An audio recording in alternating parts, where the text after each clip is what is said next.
Hello friends. तो अपने इस वीडियो में बात करते हैं अपने 8.1 के क्वेश्चन नंबर 2 की। तो पहले अपने पाइथागोरस प्रमेय वगैरह देख लिया था, फिर अपने 8.1 का क्वेश्चन भी किया था, तो वो सेम ही क्वेश्चन है। पाइथागोरस प्रमेय मैंने जैसे आपको पहले ही बता दिया था कि ये 8.1 पूरी की पूरी पाइथागोरस प्रमेय और लाल बटा का सूत्र पर ही आधारित है। तो 8.1 का दूसरा क्वेश्चन क्या है कि आकृति 8.13 एक दे रखा है उसने इस प्रकार से 8.13 ये आकृति है एक, ठीक है ना। उसमें क्या दे रखा है, इसने ये 12 सेंटीमीटर रेखा दे रखी है और एक 13 सेंटीमीटर दे रखी है, ठीक है। 13 सेंटीमीटर आकृति 8.13 में 10p माइनस कोट आर का मान ज्ञात करना है, इसने सीधा दे दिया। और आकृति में दे रखा है कि ये दो रेखाएं हैं, उनकी लंबाइयां दे रखी है कि एक की 12 सेंटीमीटर और दूसरी की 13 सेंटीमीटर है, ठीक है। तो अब इसमें अपने को दे क्या रखा है, इसने सबसे लंबी भुजा दे रखी है एक, तो सबसे लंबी भुजा जिसको अपने बोलते हैं कर्ण, और एक दे रखा है खड़ी रेखा जिसे क्या बोलते हैं अपने लंब बोलते हैं। तो अब अपने को ज्ञात क्या करना है, अपने को ज्ञात करना है पहले तो 10p माइनस कोट आर ज्ञात करने के लिए अपने को क्या ज्ञात करना पड़ेगा, आधार ज्ञात करना पड़ेगा। तो आधार ज्ञात करने का सूत्र, जैसे कोई भी बड़ी संख्या होती है, जैसे मान लीजिए कि अपने पास में 13 दिया हुआ है और एक दे रखा है 6। अपने को पता है कि 13 सबसे बड़ी संख्या है, तीसरी संख्या इन दोनों संख्याओं से, इस संख्या से, जैसे मान लीजिए एक गौर से समझिएगा इस बात को कि अपने को एक ऐसी संख्या ज्ञात करनी है जो 13 से छोटी हो, ठीक है। और इन दोनों का वर्ग करके इसका भी वर्ग करके निकाला जाए, मतलब कि वो पाइथागोरस प्रमेय वाला सिस्टम निकाला जाए, तो उस आधारित पर, चलो छोड़ो ऐसे बहुत आपके पचड़ा हो जाएगा, समझ में नहीं आएगा, मैं आपको नॉर्मल तरीके से बता देता हूँ। वैसे आप यही समझ लो, पहले तो अपने क्या कहते थे, मैं सारा का सारा आपको सिस्टमाइज तरीके से समझाता हूँ। हल लिख लिया आपने, उसके बाद में लिख लेना कि दिया गया है, दिया गया है, दिया गया क्या है, एक तो कर्ण दिया गया है, त्रिभुज पी क्यू आर में क्या दिया गया है कि p r is equal to कितना है, 13 सेंटीमीटर है ना। पी आर क्या है, 13 सेंटीमीटर है। और पी आर अपने को पता ही है क्या है, पी आर क्या है अपने को पता ही है, ये तो लंबी भुजा सबसे भुजा, तो क्या है ये कर्ण है। और उसके अलावा क्या दे रखा है इसने त्रिभुज पी क्यू आर में, और क्या दे रखा है अपने को, पी क्यू दे रखा है, पी क्यू जो कि क्या है लंब दे रखा है अपने इसने अपने को क्या दे रखा है 12 सेंटीमीटर, कितना दे रखा है 12 सेंटीमीटर।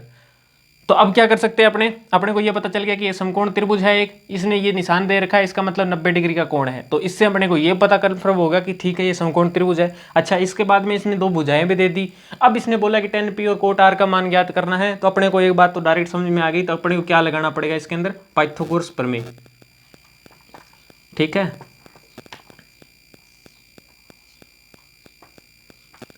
पाइथागोरस प्रमेय है सही। अब पाइथागोरस प्रमेय आपको पता ही होता है क्या होता है, कर्ण स्क्वायर। अच्छा, ये लिखना मत, ठीक है, अभी हम समझा रहा हूं मैं आपको, थोड़ा समझ लेना इस बात को। कर्ण स्क्वायर इज इक्वल टू आधार स्क्वायर प्लस लंब स्क्वायर, ठीक है।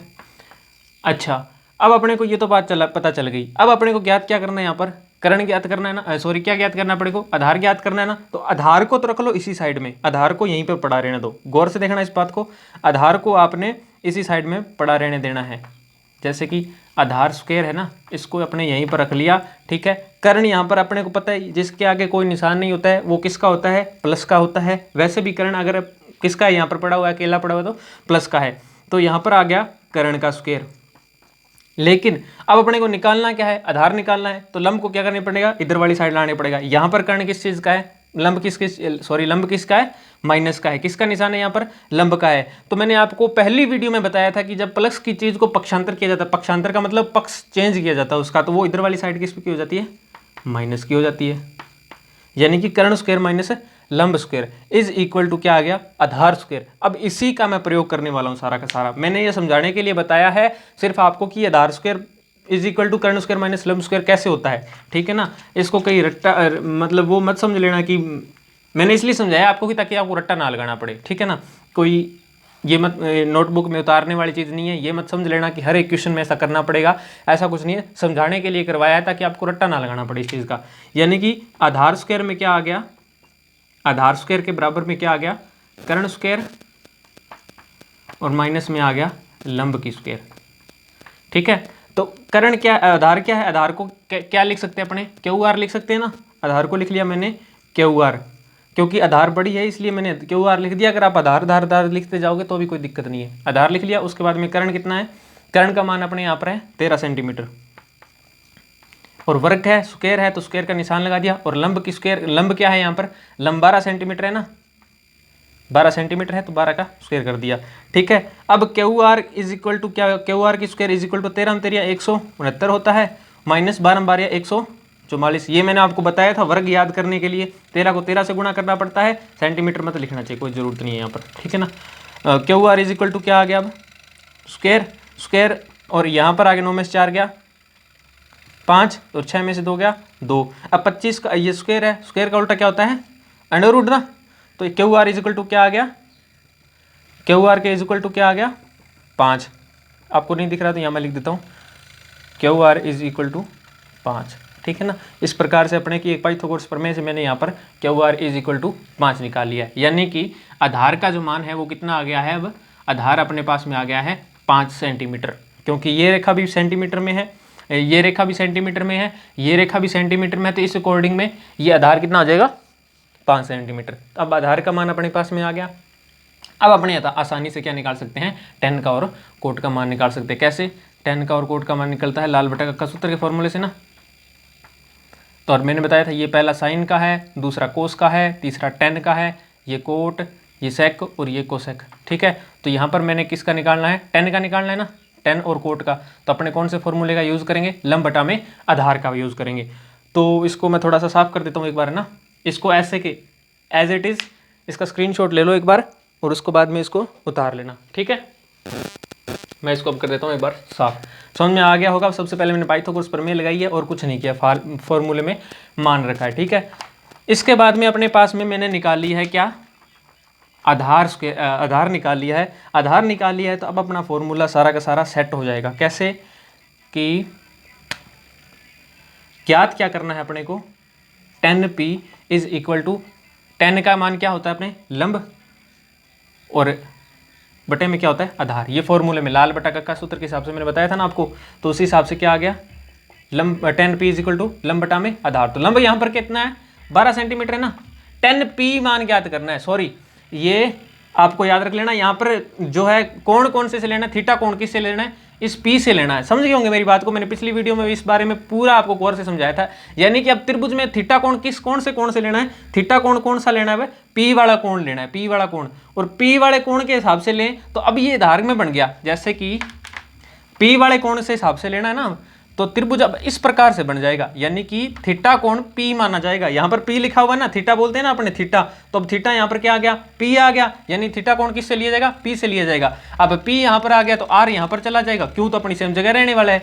यानी कि अब QP की लंबाई कितनी है, QP की लंबाई 12 सेंटीमीटर हो जाएगी। ठीक है, और QR कितना है, QR कितना 5 सेंटीमीटर अभी अपने निकाला है, और कर्ण कितना है 13 सेंटीमीटर। कर्ण कभी चेंज नहीं होता, ये भी मैंने पिछली वीडियो में आपको बताया था। ठीक है, अब यहाँ पर लंब देखो कितना है, P से लेना है इसलिए मैंने ये किया, इसको समझ में आ गया होगा आपको। इस त्रिभुज से लेना अपने को, थीटा कोण कौन से लेना है, P कोण से लेना है। P कहाँ पर है, यहाँ पर है, ऊपर वाले को नीचे लाना पड़ेगा, क्योंकि किससे लेना है अपने को, P से लेना है। समझे होंगे आप इस बात को। फिर लंब क्या है, क्या है यहाँ पर 5 है ना, तो 5 लिख दिया, और आधार कितना है, आधार 12 सेंटीमीटर है। ठीक है, ये आ गया। उसके बाद में अपने को लेना है कोट R। ठीक है, इज इक्वल टू का निशान, बराबर का निशान ऐसे लाइन में पूरा क्वेश्चन को ऐसे जमा करके लिखा करो। ठीक है ना, अब इसके बाद में कोट क्या होता है, tan का उल्टा होता है, आधार बटा में क्या हो जाएगा, लंब हो जाएगा। आधार यहाँ पर कितना है, tan R से लेना है, tan किससे लेना है, कोट किससे लेना है, कोट R से लेना है। R क्या पर है, R से लेंगे तो इस आधार R पे क्या है, आधार 5 सेंटीमीटर है, और ये कितना हो गया L, लंब कितना है 12 सेंटीमीटर। तो अपने को ज्ञात क्या करना है, tan P minus cot R, cot R है ना, तो tan P का मान कितना है यहाँ पर 5 बटा में 12, और कोट R का मान कितना है 5 बटा में 12। बाकी एलसीएम लेके इसको करना आगे। ठीक है, पहले इसका इतने का स्क्रीनशॉट ले लेना, बाकी मैं इसको साफ करके ऊपर लिख देता हूँ। ठीक है, 5 बटा में 12 है ना, तो इसका एलसीएम कितना आ जाएगा, 5 बटा में, ये 5 बटा में 12, 5 बटा में 12, 12 का मतलब एलसीएम लेंगे कितना आएगा, लगभग वही रहेगा ना सेम ही, 6 12 और 12 का ठीक है ना, 6 2 फिर 3 फिर 3 फिर 3 का आ जाएगा, तो 3 दूना 6 6 दूना 12, 12 एलसीएम आएगा।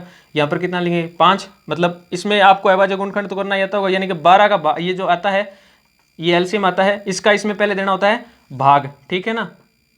फिर इसका जो आंसर आता है इस यहाँ से भाग देने के बाद 12 में 12 का भाग देंगे तो कितना आएगा 1 आएगा, उस 1 का 5 से करना है मल्टीप्लाई, तो वो आ गया 5 ऊपर, फिर यहाँ पे 12 का 12 में भाग देंगे वो सेम ही रहने वाला है, यानी कि 5 में से 5 गया 0 बटा में 12। अब 0 में 12 का भाग दे के देख लो, चाहे जितने मर्जी से मतलब कि भाग देंगे तो अपने किसमें 0 में नहीं, ऐसे उल्टा हो गया, 12 में भाग देंगे 0 का, तब 12 में गुणा से कितना करेंगे 0 से करेंगे तो कितना हो जाएगा 0 हो जाएगा ये आराम से, तो आंसर कितने वाले आने वाला है इसका 0। तो 10p माइनस कोट r, ये आपके समझ में आ गया होगा, ठीक है ना। इसको तो आप समझ गए होंगे, अभाज्य गुणनखंड है, आसानी से कर सकते हो आप, लेकिन मेन अपना क्या था मैं आपको बता देता हूँ थोड़ा ऐसे ही, ठीक है ना। जैसे 10p है माइनस कोट r है, ठीक है, तो 10p और कोट r का मान मैंने आपको बताया था कितना आ गया था 5 बटा में 12 माइनस कोट r का मान भी 5 बटा में 12, तो यहाँ पर आ गया 12, 5 माइनस 5 इज इक्वल टू 0 बटा में 12, आंसर आ गया 0। तो इस प्रकार से क्वेश्चन नंबर 2 8.1 के दूसरे क्वेश्चन का क्या आंसर आ रहा है 0 आंसर आ रहा है, ठीक है। तो बाकी बात करते हैं अपने नेक्स्ट वीडियो के अंदर।